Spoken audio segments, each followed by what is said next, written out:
Hello കൂട്ടുകാരി, ദേ ഞാനിന്നേ മുരിങ്ങയിലപ്പൂ തോരൻ വെക്കാനുള്ള പരിപാടിയാണ്.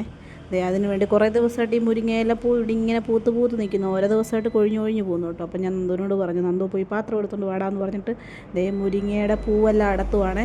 പൂ അടത്തുന്ന കൂട്ടത്തിൽ 2-3 മുരിങ്ങയിലയും കൂടെ കൊടുത്തുനിന്ന് അടത്തി ഇടുന്നുണ്ട് കേട്ടോ. എന്തിനാണെന്ന് പറയാം, നമുക്ക് നല്ല സൂപ്പർ ഒരു തോരൻ വെക്കാൻ വേണ്ടി കേട്ടോ. ശിവാനി ദേ പാത്രം എടുത്തുകൊണ്ട് വന്ന് എൻ്റെ മുമ്പിൽ താലം പോലെ നിൽക്കുന്നുണ്ടോ.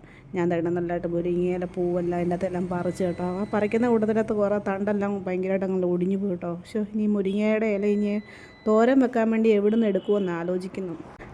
ഇത് കണ്ടോ പുഴുവാണേ. ദേ ഈ ഇതിൻ്റെ തണ്ടേലെ അതിൻ്റെ ആ തണ്ടിൻ്റെ അതേ കളറാണ് ആ പുഴുവിൻ്റെ ദേഹത്തിൻ്റെ കളറ്. അത് കാണാൻ നമുക്കിത് പിടിക്കുമ്പോൾ അറിയത്തുമില്ല അതേ പുഴു ഉണ്ടെന്നുള്ളത്.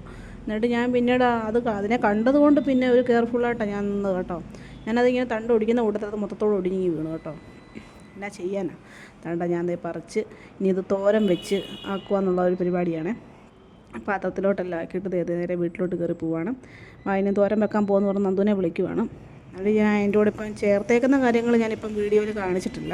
ആദ്യം പൂവെല്ലാം വൃത്തിയാക്കി എടുത്ത് കഴുകി എടുത്തിട്ട് തേങ്ങയും സബോളയും ശകലം ജീരകവും ശകലം വെളുത്തുള്ളിയും കരിവേപ്പിലയും എല്ലാം കൂടെ ചതച്ചൊതുക്കി നമ്മുടെ ഈ മുരിങ്ങയുടെ പൂവും കൂടെ ചേർത്ത് ശകലം മുരിങ്ങയുടെ ഇലയും ഉണ്ട് കേട്ടോ. ഇതെല്ലാം കൂടെ ചേർത്ത് തട്ടിപ്പുത്തി വേവിച്ചെടുത്ത് വെളിച്ചെണ്ണ ഒഴിച്ച് നല്ലതായിട്ട് വെള്ളമെല്ലാം തോർത്തിയെടുക്കുക ചെയ്യുന്നത് കേട്ടോ.